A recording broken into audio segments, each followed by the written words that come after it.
पंतप्रधान नरेंद्र मोदी हे सध्या जखमींची विचारपूस करताय। सध्या ते हॉस्पिटलमध्ये आहेत आणि त्या ठिकाणी जखमींची विचारपूस केली जाते। काही वेळापूर्वी त्यांनी घटनास्थळाची सुद्धा पाहणी केलेली होती। हवाई उड्डाण मंत्री असतील, अधिकारी असतील, त्यांच्याकडनं माहिती जाणून घेतली। त्यानंतर त्यांनी हॉस्पिटलला भेट दिली आणि आता जखमींची विचारपूस सुद्धा केलेली आहे। नेमकं काय घडलेलं होतं त्याची आपबीती हे विद्यार्थी सांगतायत। अनेक विद्यार्थी यामध्ये जखमी झाले। तसंच हा एकमेव बचावलेला हा व्यक्ती आहे प्रवासामधला, ज्याचा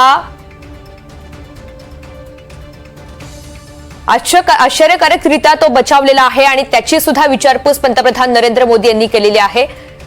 एकूण सगळ्या प्रवासींपैकी हा एकमेव व्यक्ती होता जो बचावलेला होता असं सांगितलं जातंय। त्यानं तात्काळ त्यात उडी घेतली आणि त्यामुळे तो बचावलेला आहे। मात्र नेमकं काय घडलेलं होतं हे तपासाअंतीच स्पष्ट होणार आहे।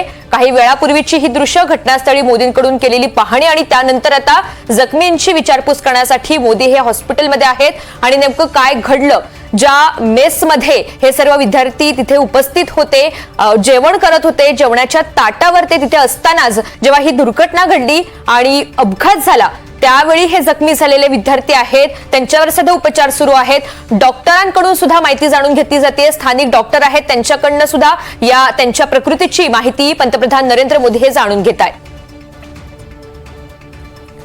अहमदाबादमधील एअर इंडिया विमान अपघात हा खरं तर भारताच्या हवाई अपघाताच्या इतिहासातील सगळ्यात भीषण अपघात असेल असंही अनेक जणांकडून बोललं जात आहे। टेक ऑफ नंतर आवश्यक उंचीवर विमान जात नाहीये हे वैमानिक यांच्या लक्षात आलं आणि त्यानंतर त्यांनी मे डे हा कॉल सुद्धा दिलेला होता। मात्र काहीही कळायच्या आतच हा भीषण स्वरूपाचा अपघात झाला आणि हे विमान कोसळलं ते थेट वैद्यकीय जे कॉलेज होतं त्याचं जे बिल्डिंग होती तिथे ते कोसळलेलं आहे आणि मेसची जी बिल्डिंग होती, मेसचा जो परिसर होता त्याच्यावरच हे विमान आदळलं आणि त्याचा काही भाग सुद्धा या विमानामध्ये त्या इमारतीमध्ये अडकून पडलेला आहे। शिवाय आजूबाजूच्या ज्या इमारती होत्या वैद्यकीय कॉलेजशी रिलेटेड त्यांना सुद्धा याची झळ बसलेली आहे। आपण पाहतोय कशा पद्धतीनं काळा रंग या इमारतीनं आलेला आहे, कारण एवढ्या मोठ्या भीषण स्वरूपाचा स्फोट झाला ज्याची झळ या इमारतींना बसली आहे। जखमींची विचारपूस सुद्धा पंतप्रधान नरेंद्र मोदी यांनी केलेली आहे। यापुढे त्यांची बैठक सुद्धा होणार आहे। सर्किट हाऊस या ठिकाणी बैठक ही आयोजित करण्यात आलेली आहे, जिथे महत्त्वाचे अधिकारी हे सहभागी होतील आणि संपूर्ण परिस्थितीचा, आतापर्यंतच्या केलेल्या बचाव कार्याचा आणि सध्या जे कार्य सुरू आहे त्याचा आढावा घेतला जाईल। मोदींच्या अधिकाऱ्यांसोबत विमानतळावर सुद्धा बैठक झालेली आहे आणि या बैठकीमध्ये मंत्र्यांसह अनेक अधिकारी उपस्थित होते, हजर होते, सहभागी झालेले होते। दुपारपर्यंत पंतप्रधान नरेंद्र मोदी हे अहमदाबादमध्ये असतील असं सांगितलं जात आहे आणि त्यापूर्वी सध्या तिन्ही ठिकाणी आढावा घेण्यासाठी तातडीनं पंतप्रधान नरेंद्र मोदी हे पोहोचलेले आहेत।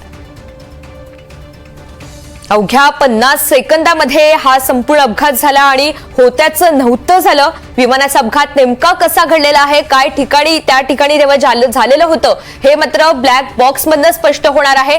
ब्लॅक बॉक्स हा हाती लागलेला आहे, दुसरा ब्लॅक बॉक्स हे शोधण्याचं काम अद्यापही सुरू आहे। मात्र तपासाअंतीच नेमकं काय घडलेलं आहे हे स्पष्ट होऊ शकतं। मेडिकल कॉलेजच्या हॉस्टेलवर जेव्हा हे विमान कोसळलं तेव्हा मोठ्या प्रमाणात विद्यार्थी तिथे उपस्थित होते आणि अनेक जणांना याचा फटका बसला। अनेक जण मृत सुद्धा पावलेले आहेत। जखमींवर सध्या उपचार सुरू आहेत। हा तोच प्रवासी आहे जो या विमान अपघातामधून बचावलेला आहे। जखमींची विचारपूस मोदींकडून केली जाते। अपघातामध्ये एकूण 265 जणांचा मृत्यू झालेला आहे।